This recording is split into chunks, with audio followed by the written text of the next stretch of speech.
ନା ନଥିବା କବିତା। ଗୋଟେ କବିତା ଯାହାର କେବେ ନା ରଖି ହୁଏନି, ଆଉ ଯେଉଁ କବିତାର ନା ହେଇଯାଏ ନା ନଥିବା କବିତା।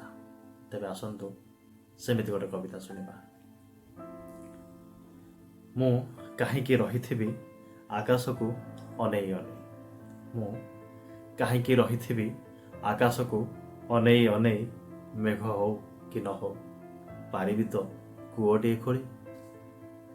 ମୁଁ କାହିଁକି ଚାହିଁଥିବି ଜହ୍ନର ଉଇଁଲା ପଥକୁ। ଜହ୍ନ ଯଦି ଲିଭିଯାଏ ପାରିବି ତ ନିଜକୁ ବୁଝାଇ।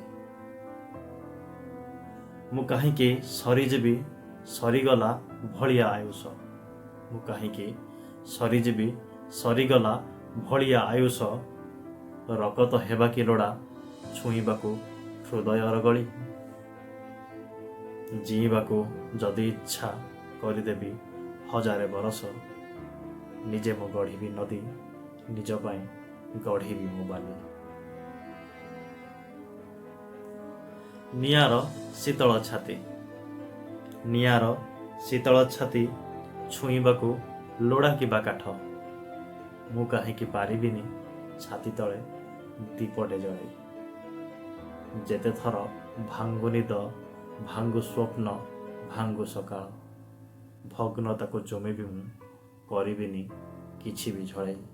ଭଗ୍ନତାକୁ ଚୁମିବି ମୁଁ, କରିବିନି କିଛି ବି ଝଳେଇ। କହିବାର ମାନେ ଯଦି ବୁଝିବାକୁ ମିଳିବେନି ଲୋକ। କହିବାର ମାନେ ଯଦି ବୁଝିବାକୁ ମିଳିବେନି ଲୋକ। ମୁଁ କାହିଁକି ଲେଖିବିନି ପର ଆଉ ପର ପିଢ଼ି ପାଇଁ। ଗୋଟାଏ ଜୀବନ ଲୋଭୀ କାନ୍ଦ କାନ୍ଦ ପୃଥିବୀ ଛାତିରେ। ହଜାରେ ଶାଗୁଆ ସ୍ୱପ୍ନ ଦେଖିବାକୁ କିଏ କହିଲା ଇଚ୍ଛାଟିଏ ନାହିଁ।